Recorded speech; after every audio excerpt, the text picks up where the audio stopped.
సామెతల గ్రంథము 29వ అధ్యాయము.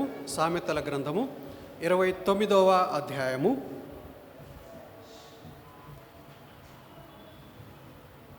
23వ వచనం. సామెతలు 29, 23 అందరము కలిసి చదువుకుందాం. సామెతలు 29వ అధ్యాయం 23వ వచనం అందరం కలిసి చదువుకుందాం. ప్రొవర్బ్స్ 29:23 అందరం కలిసి చదువుకుందాం. ఎవని గర్వము వానిని తగ్గించును, వినయ మనస్కుడు ఘనత నందును. మరొకసారి అందరం కలిసి చదువుకుందాం. ఎవని గర్వము వానిని తగ్గించును, వినయ మనస్కుడు ఘనత నందును. నేను చదవటం మానేస్తా, మీరందరూ చదవాలి. బైబిల్ అందరి దగ్గర ఉన్నాయా? ఓకే, చదువుతాం. ఎవని గర్వము, ఓకే, అలాగే రెండవ దినవృత్తాంతములు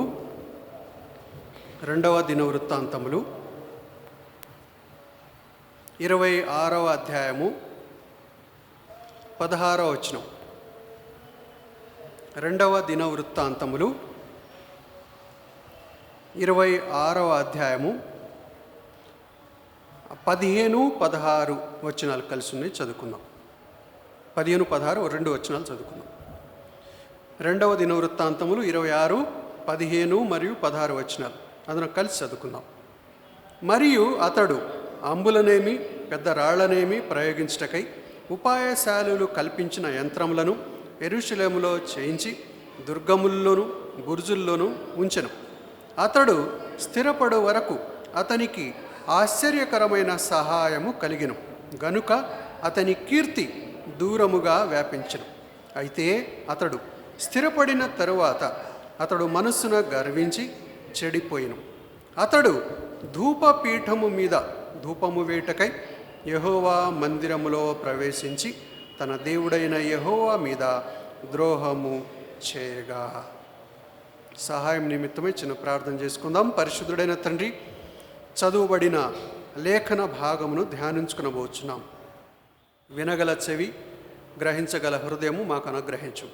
నీ పరిశుద్ధాత్మ అభిషేకము మా పైన ఉంచు. ఎందుకంటే మా యొక్క మానవ మనస్సుతో, మానవ హృదయముతో మీ వాక్కును మేము అర్థం చేసుకోలేం, గ్రహించలేం ప్రభువా. నీ పరిశుద్ధాత్మ అభిషేకం మాకెంతో అవసరం. సహాయం చేయండి. నీ వాక్కును నీ ఆత్మతో మేము గ్రహించగలుగుతాం, అర్థం చేసుకోగలుగుతాం. మేము నీ పరిశుద్ధాత్మ చేత దర్శించబడి మేము బలమునందుటకు సహాయం చేయండి. యేసు నామములో ప్రార్థిస్తున్నాము తండ్రి, ఆమేన్. సామెతల గ్రంథములో మనము చదువుకున్న వాక్య భాగము ఎవని గర్వము వానిని తగ్గించును. మొదటి భాగము ఎవని గర్వము వానిని తగ్గించును. అందుకు ఉదాహరణగా ఒక వ్యక్తిని రెండవ దినవృత్తాంతముల గ్రంథంలో మనము 26వ అధ్యాయంలో చూస్తున్నాం. ఆ వ్యక్తి పేరు ఉజ్జియా. యూదా రాజుగా ఉంటున్నాడు. యూదా దేశం మీద రాజుగా ఉంటున్న ఉజ్జియా. ఈ ఉజ్జియా ఎలాంటి వాడు అని చెప్పి చూస్తే, దేవుని యందు భయభక్తులు కలిగిన వాడు, దేవుణ్ణి శ్రద్ధగా ఆశ్రయించినవాడు, అన్ని విషయాలలో చక్కగా క్రమముగా నడుచుకున్నవాడు, పరిస్థితులన్నీ కూడా దేవుని సహాయముతో చక్కపరుచుకున్నవాడు. కానీ చివరిలో ఏమైంది తనకని చూస్తే చాలా విచారకరమైన విషయం. 16వ వచనంలో మనము 15వ వచనం చివరి భాగంలో, అతడు స్థిరపడు వరకు అతనికి ఆశ్చర్యకరమైన సహాయము కలిగెను గనుక అతని కీర్తి దూరముగా వ్యాపించెను. అయితే అతడు స్థిరపడిన తరువాత అతడు మనస్సున గర్వించి చెడిపోయెను. మనస్సున గర్వించి చెడిపోయెను. దేవుని వాక్యంలో చూస్తే మన ఇక్కడ 16 సామెతల గ్రంథము 16:18 చూద్దాం. 16:18 చదవండి ఎవరైనా. సామెతలు 16:18. నాశనమునకు ముందు గర్వము నడుచును, పడిపోవుటకు ముందు అహంకారమైన మనస్సు నడుచును. చూసారా, అందరికీ తెలిసిన సత్యమే ఇది. ప్రతి ఒక్క వ్యక్తి జీవితంలో గమనిస్తే ఏదో ఒక సందర్భంలో ఏదో ఒక విషయాన్ని బట్టి మనలో ప్రతి ఒక్కళ్ళం గర్వానికి లోనవుతూ ఉంటుంటాం. నాలో అసలు గర్వమే లేదండి, గర్వం అంటే ఏంటో నాకు తెలియదండి అని అంటే మనం పెద్ద అబద్ధికులం అవుతాం. ఎందుకంటే దేవుని వాక్యము మార్కు సువార్త 7వ అధ్యాయము 19 నుండి 23 వచనాలలో ఆ యొక్క లిస్టు, మనిషి యొక్క హృదయములో ఏమేమి స్టోర్ అయి ఉన్నాయో లిస్ట్ అక్కడ వ్రాయబడి ఉంది. దేవుని వాక్యము సత్యం. దేవుడు అబద్ధమాడనేరడు. అబద్ధం అంటే ఏంటో ఆయనకు తెలియదు. దేవునికి దేవుడు చెప్పిన మాట అది. మార్కు సువార్త 7:19 నుండి 23 వచనాల్లో రాయబడిన లిస్ట్ అంతా కూడా ప్రతి ఒక్క వ్యక్తి హృదయంలో ఉంటుంది, స్టోర్ అయి ఉంటుంది. సందర్భాన్ని బట్టి అవి బయటపడుతూ ఉంటుంటాయి. అప్పుడు అనుకుంటా ఉంటాం, అమ్మో ఈ వ్యక్తి ఇలాంటోడా, నేను అనుకోలేదు ఇతను ఇలాంటోడని. ఎందుకు? అంతకుముందు తెలీదు. అంటే you are ignorant of the word of God. అంటే నీవు దేవుని వాక్యమును తెలియని వాడిగా ఉన్నావు కాబట్టి ఆశ్చర్యపోతున్నావు. చాలామంది నాకు చాలాసార్లు ఆయా సందర్భాలను బట్టి వారి వారి గురించి రిపోర్ట్స్ ఇస్తూ ఉంటుంటారు. నాకు ఆయన ఇట్లాంటోడు, ఆమె అట్లాంటిది, ఇలాంటిది ఎలాంటిదని ఇస్తూ ఉంటుంటారు. నేను ఏది పట్టించుకోను. ఎందుకు? కొత్త ఏం కాదు. ఆయా సందర్భాలను బట్టి ఆయా కార్యాలు జరుగుతున్నాయి కాబట్టి వాటి గురించి గొప్పగా చర్చించుకుంటూ చెప్పుకుంటూ ఉంటుంటారు. ఏంటంటే మళ్ళీ చెప్పు అని ఒకళ్ళని చెవు పూర్తి కోసుకుంటారు, కొంచెం సగం కోసుకుంటూ ఉంటుంటారు. అవి వినటానికి చెవులు అప్పగించి వింటూ ఉంటుంటారు. నాకేమయ్యి ఇంట్రెస్ట్ ఉండదు. ఎందుకు? అవి ఆశ్చర్యకరమైన విషయాలేం కావు, కొత్త విషయాలేం కావు. యేసుప్రభు ముందే చెప్పాడు, హృదయం అంతా దేంతో నిండి ఉందో ఆ నిండిన ఆ యొక్క పదార్థం అంతా గురించి యేసుప్రభు చెప్పాడు ముందే. ఒకసారి మార్కు సువార్త తీయండి, 7వ అధ్యాయము 19వ వచనం నుండి చదవండి. అది వాని హృదయంలో ప్రవేశింపక కడుపులోనే ప్రవేశించి బహిర్భూమిలో విడవబడును. ఇట్లు అది భోజన పదార్థములన్నింటినీ పవిత్రపరచును. మనుషుని లోపల నుండి బయలువెళ్ళునది మనుషుని అపవిత్రపరచును. లోపల నుండి అనగా మనుషుల హృదయములో నుండి దురాలోచనలను, జారత్వములను, దొంగతనములను, నరహత్యలను, వ్యభిచారములను, లోభములను, చెడుతనములను, కృత్రిమమును, కామ వికారమును, మత్సరమును, దేవదూషణయు, అహంభావమును, అవివేకమును వచ్చును.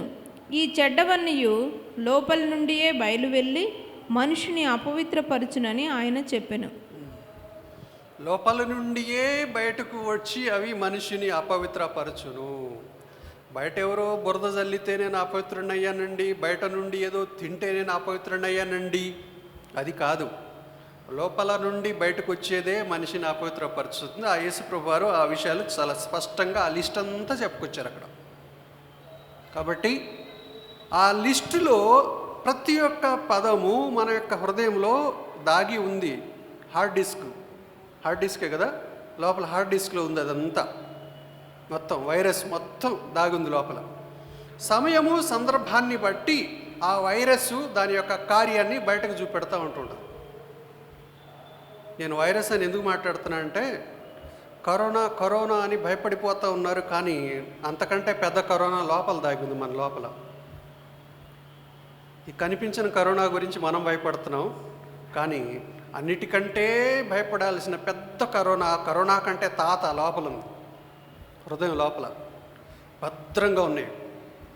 వాటి గురించి ఎప్పటికప్పుడు జాగ్రత్త ఉంటే మనం ధన్యులం.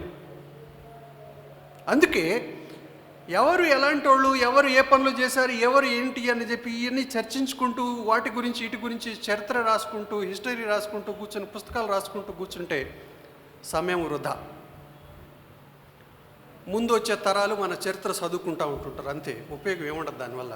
ఏంటి మన చరిత్ర? ఏమి లేదు. గొప్ప చరిత్ర ఏమి లేదు.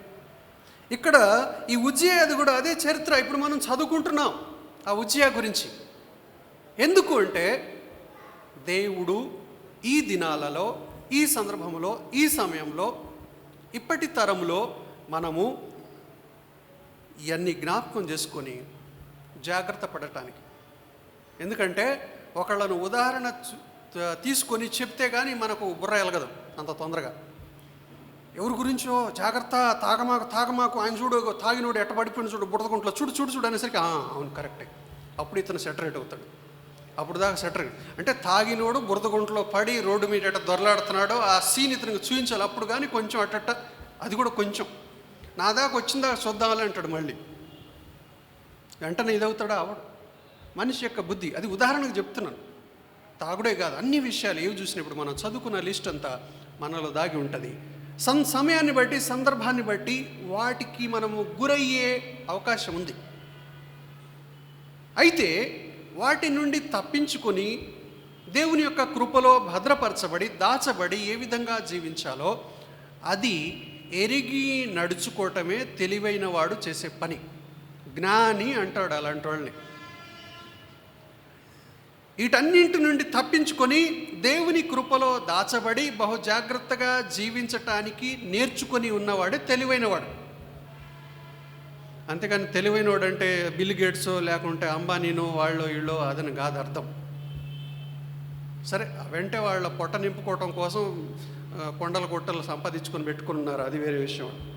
కానీ తెలివి అంటే దేవుని యందు భయభక్తులు కలిగి నడుచుకోవటం ఎట్లానో ప్రతి విధమైన పాపము నుండి, ప్రతి విధమైన చెడు నుండి తప్పించుకొని జీవించటం ఏ విధంగానో అది ఎరిగి ఉండుటే తెలివి. అందుకని ఇక్కడ ఉజ్జియా గురించి చూస్తే ఈ ఉజ్జియా 16 ఏళ్ల వయస్సులోనే తన యొక్క తండ్రి సింహాసనాన్ని అధిష్ఠించాడు. ఇతను తన తండ్రి యొక్క మరణానంతరం 16 ఏళ్ల వయసులో యూదుల మీద రాజుగా నియమింపబడ్డాడు. తన తండ్రి ఏ విధంగా దేవుని అడుగుజాడల్లో దేవుని యొక్క వాక్యానుసారంగా నడుచుకున్నాడో ఉజ్జియా కూడా అదే విధంగా నడుచుకున్నాడు. 4వ వచనం చూడు, 26:4. 2వ దినవృత్తాంతాలు 26:4 చదవండి ఒకసారి. అతడు తన తండ్రి అయిన అమజ్యా అంతటి ప్రకారము యెహోవా దృష్టికి యథార్థముగా ప్రవర్తించెను. దేవుని ప్రత్యక్షత విషయమందు తెలివి కలిగిన జకరియా దినములలో అతడు దేవుని ఆశ్రయించెను. అతడు యెహోవాను ఆశ్రయించినంత కాలము దేవుడు అతని వర్ధిల్ల చేసెను. అన్ని విషయాల్లో అతను దేవుణ్ణి వెంబడించాడు. దేవుడిని అతను ఆశ్రయించిన కొలది దేవుడు అతన్ని దీవించాడంట. ఆశ్రయించినంత కాలము, యెహోవాను ఆశ్రయించినంత కాలము దేవుడు అతన్ని వర్ధిల్ల చేసెను.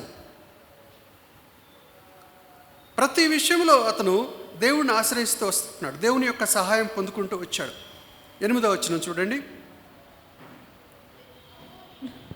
అమ్మోనీయులు ఉజ్జియాకు పన్నిచ్చువారైరి. అతడు అధికముగా బలాభివృద్ధి నొందెను గనుక అతని కీర్తి ఐగుప్తు మార్గ ప్రదేశములన్నింటను వ్యాపించెను. అతని కీర్తి ఐగుప్తు మార్గ ప్రదేశములన్నిటను వ్యాపించెను. గొప్ప కీర్తి, పేరు ప్రతిష్టలు అతనికి పెరిగాయి. చుట్టుపక్కల దేశాల వాళ్ళకు కూడా తన ఏంటో, తన కీర్తి ఏంటో గొప్పగా వ్యాపించింది. అప్పుడు ఏమవుతుంది? ఆటోమేటిక్గా మన గురించి అట్ట ఇట్ట అని పొగుడుతున్నప్పుడు మెల్లగా కాలర్ టైట్ అయిపోతూ ఉంటుంది. ఇటు టైట్ అయిపోతూ ఉంటుంది, టై వచ్చేస్తుంది, తర్వాత కోట్ వచ్చేస్తుంది, టైట్కి బిగిసిపోతూ ఉంటుంటుంది. లాస్ట్కి ఇక్కడికి అంటే అర్థం ఏంటంటే, నేను చెప్పేది కోట్ వస్తుంది, టై వస్తుంది అంటే టై పెట్టుకోవద్దని కాదు, కోటు వేసుకోవద్దని కాదు. నేను దాని అర్థం అంటే గర్వముతో నిండిపోతూ ఉంటుంటాడు మనిషి. అవతల పొగడ్తలు వస్తున్న కొద్దీ, విజయం మీద విజయం వస్తున్న కొద్దీ గర్వము అనేది సమీపిస్తూ ఉంటుంది. అయితే ఎప్పటికప్పుడు దాన్ని గుర్తుపట్టాలి.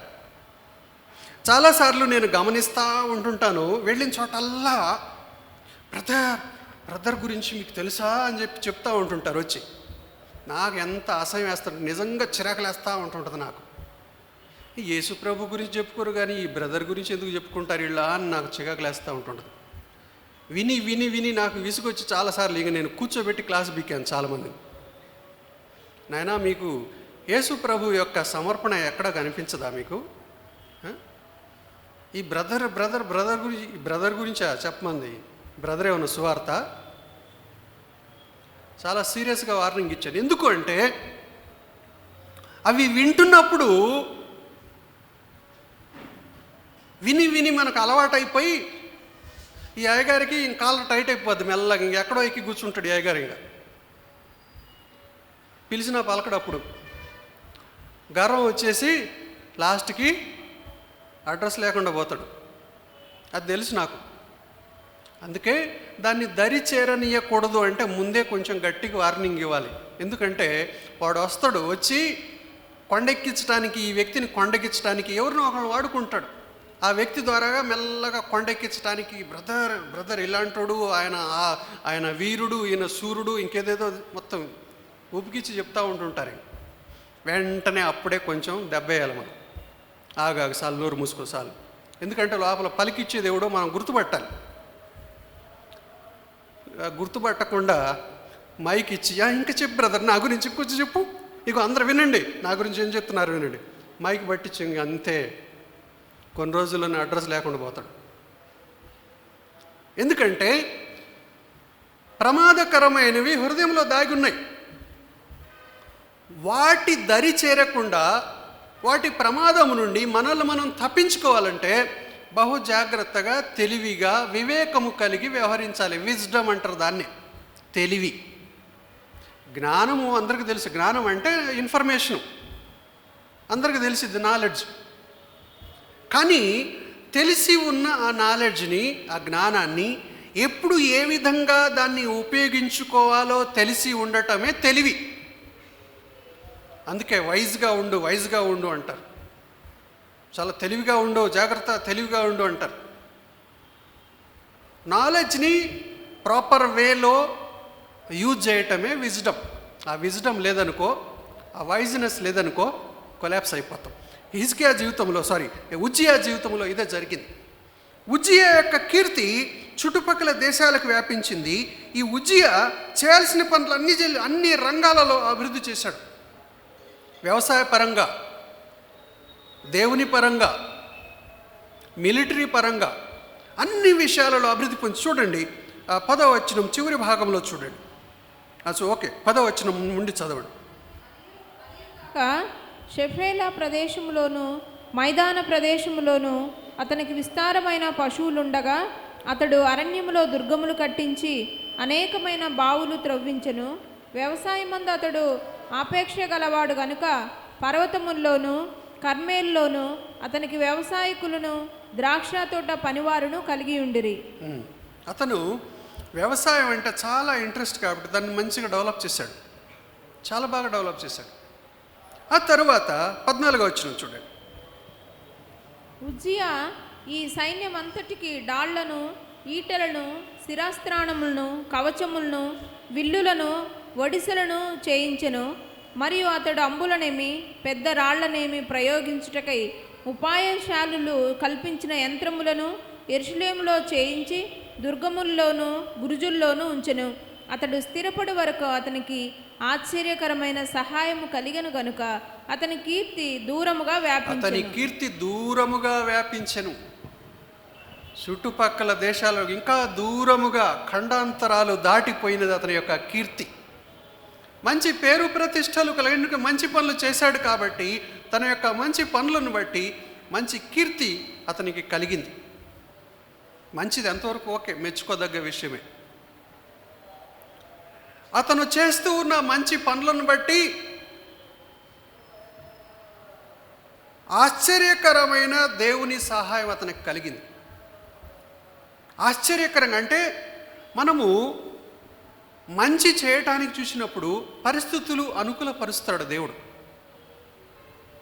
అవన్నీ కూడా సక్రమంగా మంచిగా జరగటం కోసం పరిశుద్ధాత్మ ద్వారా దేవుడు పరిస్థితులన్నీ కూడా కంట్రోల్లో తెచ్చి అన్నీ సమకూడి జరిగేటట్లుగా ప్రభు చేస్తారు. దాన్ని బట్టి దేవుణ్ణి మహిమపరచాలి మనం. ఉజ్జియా ఇతను చేసిన మిలిటరీ డెవలప్మెంట్ కావచ్చు, అగ్రికల్చర్ డెవలప్మెంట్ కావచ్చు, స్పిరిచువల్ డెవలప్మెంట్, ఎందుకంటే ప్రతి విషయంలో దేవుణ్ణి ఆశ్రయించాడు. అతడు యెహోవాను ఆశ్రయించినంత కాలము దేవుడు అతన్ని వర్ధిల్ల చేసెను. ఇంకెక్కడన్నా ల్యాకింగా? ఎక్కడన్నా వెనకబడి ఉన్నాడా? ఏదైనా కొదువు కలిగి ఉన్నాడా? లేదు. స్పిరిచువల్ డెవలప్మెంట్, తినటానికి ఉండేటట్టుగా వ్యవసాయం డెవలప్ చేశాడు. తన దేశాన్ని శత్రు దేశం నుంచి కాపాడుకునేటట్టుగా చక్కగా మిలిటరీని డెవలప్ చేశాడు. ఇంకేం కావాలి? అన్ని విషయాల్లో డెవలప్ చేశాడు చక్కగా. దేవుడు కూడా అతనికి ఆశ్చర్యకరంగా సహాయం చేస్తూ వచ్చాడు. అంతవరకు బాగానే ఉంది. తర్వాత 16వ వచనం చూస్తే ఏమైంది? అయితే అతడు ఏమయ్యాడు? సెటిల్ అయ్యాడంట, స్థిరపడిన. చదవండి.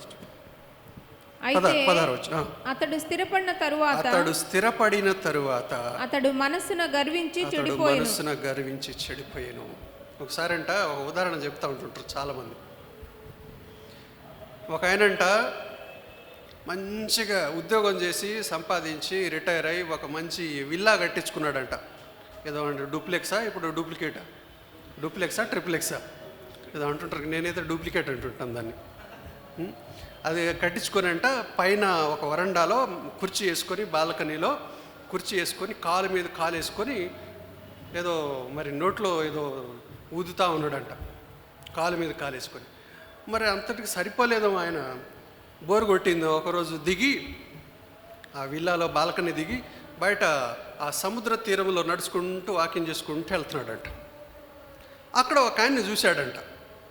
బట్టలు లేవు, జస్ట్ గోసి పెట్టుకుని ఉన్నాడు. చేపలు పట్టేవాళ్ళు గోసి పెట్టుకుని ఉంటారు, లంగోటాలాగా గోసి పెట్టుకుని ఉన్నాడు. ఆ సముద్ర తీరాన ఒడ్డున గోసి పెట్టుకొని కూర్చొని కాలు మీద కాలేసుకొని హాయిగా రిలాక్స్ అవుతున్నాడు. అని చూసి ఈయన కోపం వచ్చిందండి. ఈయనేంది గోసి పెట్టుకున్నాడు, కాలు మీద కాలేసుకొని పెద్ద రిలాక్స్ అయ్యి కూర్చొని ఉన్నాడు. అతను అడిగాడు, కదిలిచ్చాడు. ఇతను ఏమయ్యా ఎట్ట కూర్చున్నావేంది? గోసి పెట్టుకొని కాలు మీద కాలేసుకొని దర్జాగా రిలాక్స్ అయ్యి ఉన్నావేంటి? ఏం చేయమంటావు అన్నాడు. అతను చేపలు పట్టు అన్నాడు. సరే చేపలు పడతా, తర్వాత ఏం చేయాలన్నాడు. చేపలు పట్టు, అమ్ము డబ్బులు వస్తాయి. సరే డబ్బులు వస్తాయి, అప్పుడు ఏం చేయాలన్నాడు. మంచి బంగ్లా కట్టించుకో. సరే బంగ్లా కట్టించుకుంటా, అప్పుడేం చేయాలి? బంగ్లాలో కాలు మీద కాలేసుకొని కూర్చో అన్నాడు. మరి నేను ఇప్పుడు చేసేది ఏంది అన్నాడు. అంటే ఏది చేసినా కాలు మీద కాలేసుకొని కూర్చోటానికే కదా. మరి కాలు మీద కాలేసుకొని ఉన్నాను కదా, దానికోసం బంగ్లానే కావాలా అన్నాడు. అంటే ఇక్కడ అర్థం ఏంటంటే మనము మన యొక్క ఉద్దేశాలు ఏవి అన్నీ ఉన్నా కూడా దేవునికి అనుగుణంగా జోడించుకుంటూ పోవాలి. అంటే ఇక్కడ ఇతను స్థిరపడ్డాడు. స్థిరపడిన తర్వాత నెక్స్ట్ ఏంటి, ఏం చేయాలో తోచదు. అందుకే చాలామంది చూడండి, ఉద్యోగం చేసి ఒకసారి రిటైర్ అయిపోయిన తర్వాత ఇంట్లో కూర్చుంటే, చాలామందికి తెలుసు రిటైర్ అయిన వాళ్ళకి ఇంట్లో కూర్చొని ఎట్లుంటుంది. ఎన్ని సంవత్సరాలు పనిచేసి ఒక్కసారి రిటైర్ అయ్యి ఇంట్లో కూర్చోాలంటే ఎంత బోరు కొడుతుంటుంది. మెల్లగా బయటికి వెళ్ళి ఏదైనా పని చూసుకుందాం, ఏదో ఒక పని చూసుకుందాం అని వెతుకుతూ ఉంటుంటారు. ఎందుకు? ఉద్యోగంలో పని చేసి ఇంట్లో ఇప్పుడు రిటైర్ అయ్యి ఊరికే కూర్చోవాలంటే బోరు కొడుతూ ఉంటుంది. అందుకు ఏదో ఒక పని చేయాలి అనిపిస్తుంది. అది సర్వసాధారణం. అలా ఏం పని లేకుండా ఉంటే ఏం చేయాలో తోచదు. ఇక్కడ ఇతనికి అదే జరిగింది. ఉజ్జియా మంచిగా అన్నీ డెవలప్ చేశాడు, అన్నీ సెటిల్ చేశాడు, చక్కగా ఇప్పుడు సెటిల్ అయిపోయాడు. ఏం చేయాలో తోచట్లేదు. తను చేసినవన్నీ జ్ఞాపకం చేసుకుంటా ఉన్నాడు. అందుకే చాలామంది చూడండి రిటైర్ అయిన తర్వాత వాళ్ళ ఆఫీసుల్లో వాళ్ళు చేసిన వాటి గురించి మొత్తం చెప్పుకొస్తూ ఉంటుంటారు గొప్పగా. నాకు చాలాసార్లు ఇప్పుడు కూడా ఫోన్ చేస్తూ ఉంటుంటారు మా రైల్వే వాళ్ళు. ఫోన్ చేసి, సాబ్ ఆప్కే జమానా మే సార్ గోల్డ్ అనేది సార్. సరే ఆ గోల్డ్ ఉందో లేదో తర్వాత సంగతి, కానీ చెప్పుకుంటూ ఉంటుంటారు ఇప్పటికి. ఎందుకు? ఆ రోజుల్లో అటు ఉజ్జియా కూడా ఇట్లానే ఇప్పుడు ఆయన చేసిన వాటి అన్నింటి గురించి కూడా చక్కగా నేను ఇట్లా చేశాను కదా, నా అలాగే ఎవరైనా చేశారా అని అనుకుంటా ఉన్నాడు. వ్యవసాయం నాలాగా ఎవరైనా డెవలప్ చేశారా? మిలిటరీ నాలాగా ఎవరైనా డెవలప్ చేశారా? నేను దేవుని మందిరాన్ని కట్టించాను, అన్ని మంచిగా చక్కగా అన్ని ఏర్పాట్లు నాలాగా ఎవరైనా చేశారా? పోల్చుకుంటా ఉన్నాడు అన్ని కాంపిటీషన్. ఎవరైనా ఉన్నారా నాలాగా చేసినవాడు? చూస్తే ఎవరు లేరు. నా కీర్తి, నా పేరు ప్రతిష్టలు చూడు చుట్టుపక్కల దేశాలకు ఎట్ట వ్యాపించిందో. ఇవన్నీ జ్ఞాపకం చేసుకుంటూ మనసులో ఆటోమేటిక్గా ఏం డెవలప్ అవుతుంది? మన యొక్క విజయాల గురించి మనము ఒక్కొక్కసారి మనం మననం చేసుకున్నప్పుడు మెల్లగా డెవలప్ అవుతుంది. న్యాచురల్గా, స్వాభావికంగానే గర్వము అనేది డెవలప్ అవుతూ వస్తుంది. ఉజ్జియా జీవితంలో అదే జరిగింది, డెవలప్ అవుతూ వచ్చింది. అతడు స్థిరపడిన తరువాత అతడు మనస్సున గర్వించి చెడిపోయాను. ఇది న్యాచురల్ ప్రాసెస్. ఎప్పుడైతే మనము మన యొక్క విజయాల గురించి స్టడీ చేసుకుంటూ దీనికి, ఈ విజయానికి కారణం నేనే అని చెప్పి మనం అనుకుంటూ ఉంటుంటామో అక్కడే మన యొక్క డౌన్ఫాల్ మొదలవుతుంది. మన పడిపోవటం అక్కడే స్టార్ట్ అవుతుంది. దిగజారుడు అక్కడే మొదలవుతుంది. మెల్లగా జారిపోతూ ఉంటుంటాం. ఉజ్జియా జీవితంలో అదే జరిగింది. అతడు మనస్సున గర్వించి చెడిపోయెను. అది ఎక్కడికి దారిస్తుందంటే చివరికి దేవుణ్ణి దుఃఖపరిచే దగ్గరకు తీసుకెళ్ళింది. ఏం చేశాడంటే అతడు ధూపపీఠము మీద ధూపము వేయుటకై యెహోవా మందిరములో ప్రవేశించి తన దేవుడైన యెహోవా మీద ద్రోహము చేశాను. ఎంత దారుణం అండి! అంటే అనుకొని ఉంటాడు బహుశా, దేవుని సేవ అంటే ఇదే కదా, దేవుని యొక్క దేవాలయంలో ధూపం వేయటం ఇదే కదా, నేను చేయలేనా? దానికి అహరోను వంశం వాళ్ళే కావాలా? నాకు రాదా ఇది? నాకు వచ్చు కదా అని చెప్పి బహుశా పోయి ఉంటాడు గర్వించి. అంటే ఇది ఒక రకమైన సౌలు యొక్క స్వభావం. సౌలు తను రాజు అవ్వకమునుపు సమూయేలు చేత అభిషేకింపబడినప్పుడు ఒక విధంగా ఉన్నాడు. అదే సౌలు రాజు అయిన తర్వాత ఏ సమూయేలు అయితే ఈ యొక్క సౌలును అభిషేకించాడో ఆ సమూయేలు మీదనే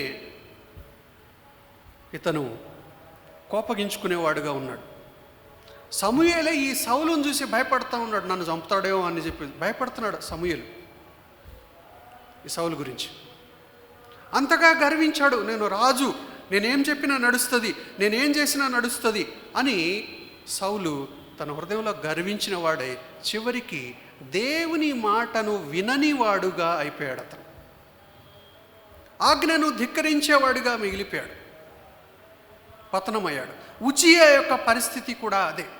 ప్రతి ఒక్కరి జీవితంలో జరిగేవి న్యాచురల్ ప్రాసెస్, స్వాభావిక సిద్ధమైన. అందుకే స్వభావ సిద్ధంగానే మనము దైవోగ్రతకు పాత్రులమై ఉంటిమి అని ఎఫెసీ 2వ అధ్యాయంలో మొదటి 3 వచనాలు అక్కడ వ్రాయబడ్డ. స్వభావ సిద్ధంగానే ఏం చేయాల్సిన అవసరం లేదు మనం. ఎందుకంటే మార్కు సువార్తలో చెప్పిన ఆ లిస్ట్ అంతా కూడా మనలో ఉంటుంది.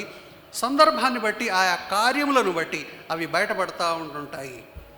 స్వభావ సిద్ధంగానే. ఒకసారి చదవండి, ఎఫెసీ 2 మొదటి నుండి చదవండి. మీ అపరాధముల చేతను పాపముల చేతను చదవండి. మీరు చచ్చిన వారై ఉండగా ఆయన మిమ్మల్ని క్రీస్తుతో కూడా బ్రతికించును. మీరు వాటిని చేయించు వాయుమండల సంబంధమైన అధిపతిని, అనగా అవిధేయులైన వారిని ఇప్పుడు ప్రేరేపించు శక్తికి అధిపతిని అనుసరించి ఈ ప్రపంచ ధర్మము చొప్పున మునుపు నడుచుకొంటిరి. వారితో కలిసి మనమందరము శరీరం యొక్కయు మనస్సు యొక్కయు కోరికలను నెరవేర్చుకొనుచు మన శరీరాశలను అనుసరించి మునుపు ప్రవర్తించుచు కడమవారి వలనే స్వభావ సిద్ధముగా దైవోగ్రతకు పాత్రులమై ఉంటిమి. స్వభావ సిద్ధంగానే దేవుని ఉగ్రతకు పాత్రులమై ఉంటిమి. స్వభావ సిద్ధం అనగా మనిషి యొక్క స్వభావమే అది. దేవుని ఉగ్రతకు అర్హులైన వాళ్ళం మనం.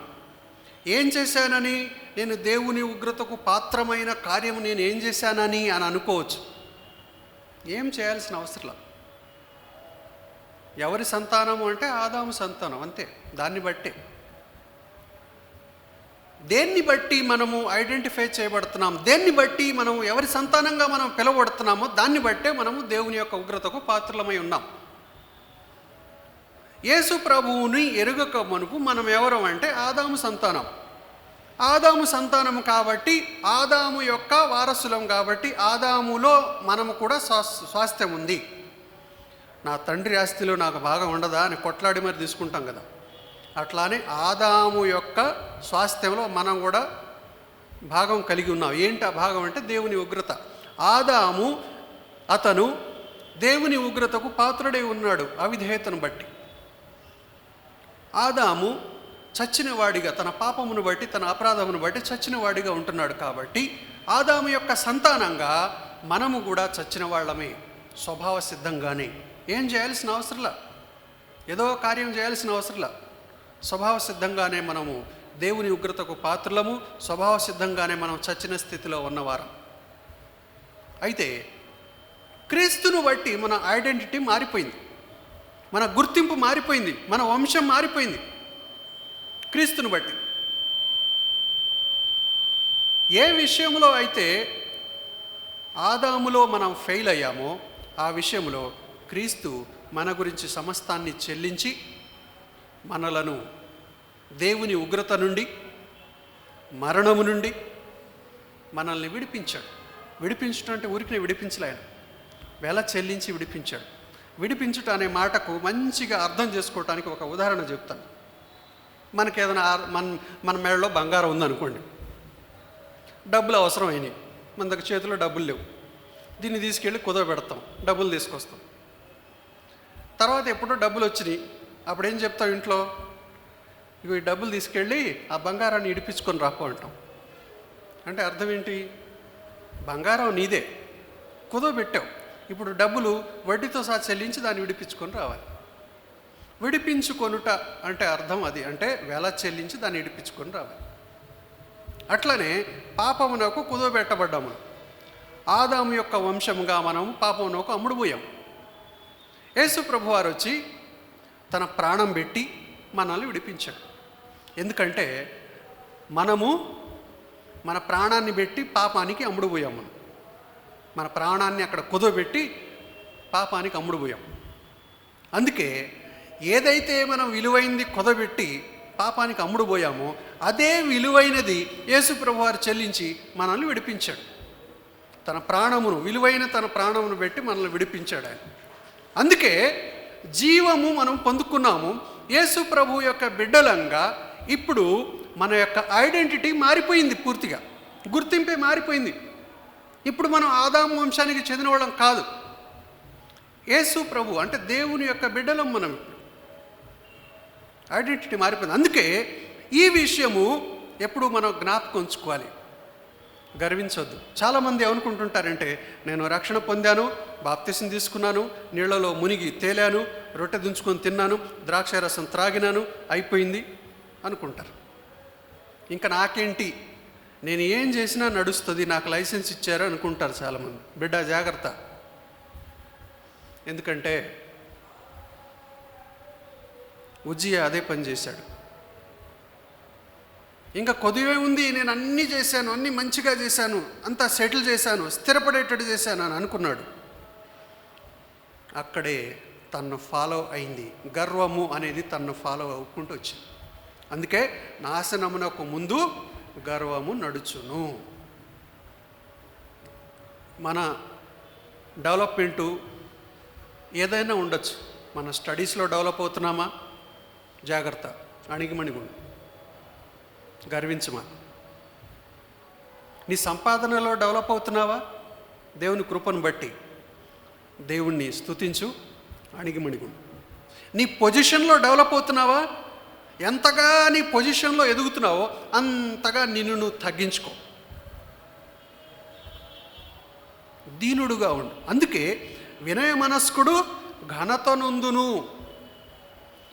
నీ పొజిషన్లో ఎంతగా నువ్వు ఎదుగుతూ ఉన్నావో అంతగా వినయమును అలవర్చుకును. వినయమును ఎక్సర్సైజ్ చేయ. వినయం అంత ఈజీగా రాదు.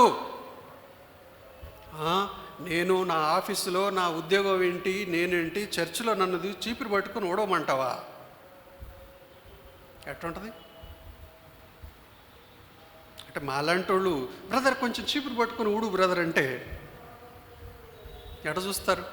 అంటే నేను ఆ మాట అనటానికి కూడా నేను అనలేను అనుకోండి, చెప్పలేను. ఎందుకంటే అటు మా బ్రదర్ అంత పొజిషన్ గల్లోడు, అంత పొజిషన్ నుండి పట్టుకొని నేను చీపిరి పట్టుకొని ఉడు బ్రదర్ అంటే ఆయన ఏమనుకుంటాడో అని నేనే అనుకుంటాను. అందుకే నేను ఎవరు పనులు చెప్పలేను కదా.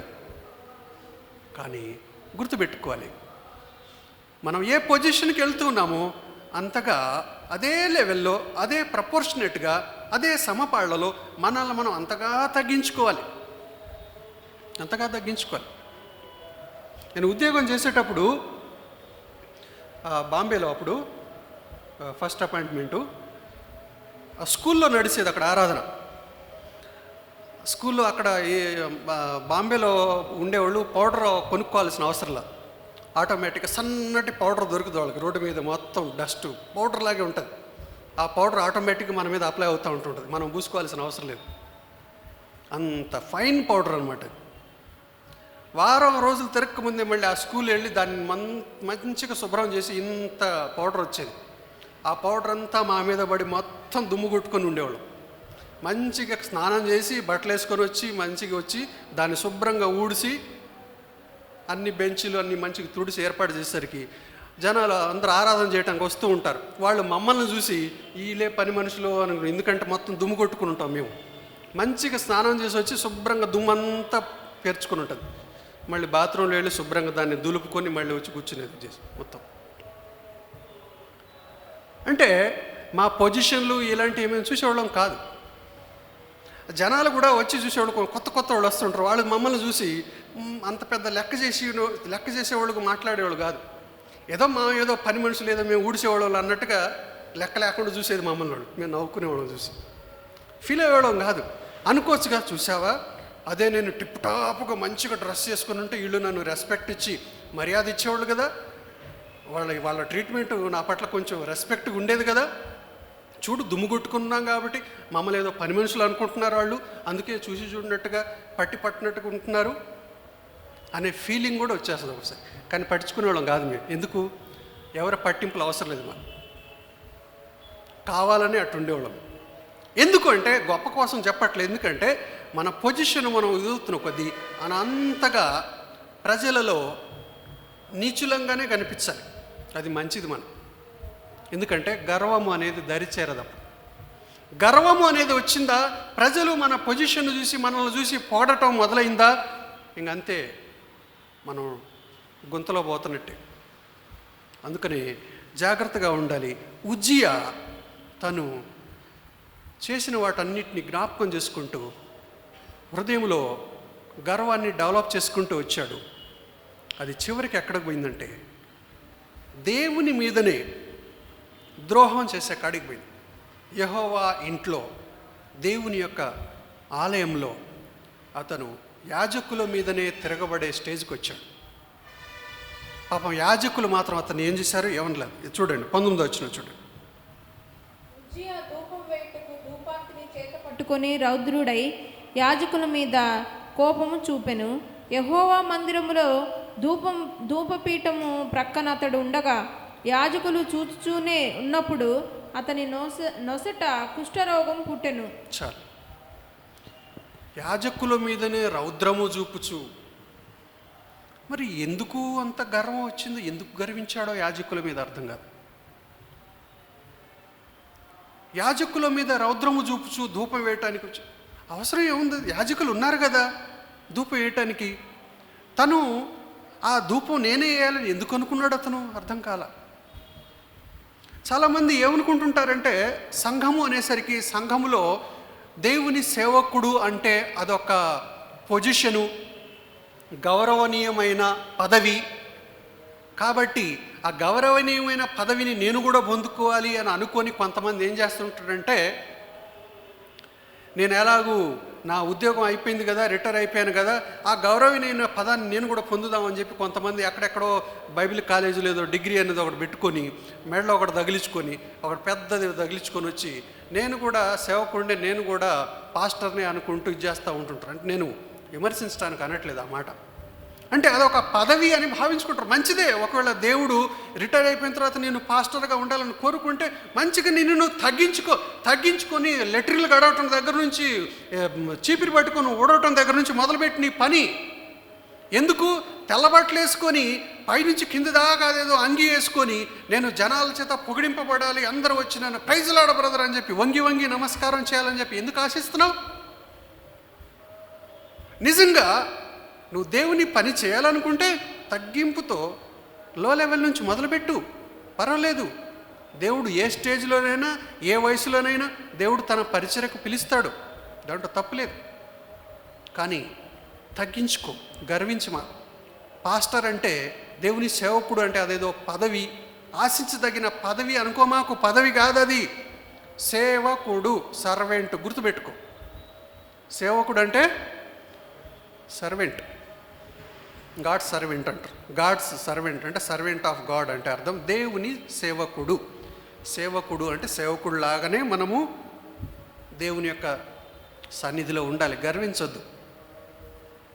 పొజిషన్ కాదు అది గర్వించడానికి, పదవి కాదు గర్వించడానికి. ఈ మరి ఉజ్జియా ఇతను ఏమనుకున్నాడో అదే ఒక పొజిషన్ అనుకున్నాడు, యాజకత్వం అనేది ఒక పొజిషన్ అనుకున్నాడో ఏమో. దూపం వేసేది మీరేనా, నేను వేయలేనా అని అనుకుంటూ పోయాడు.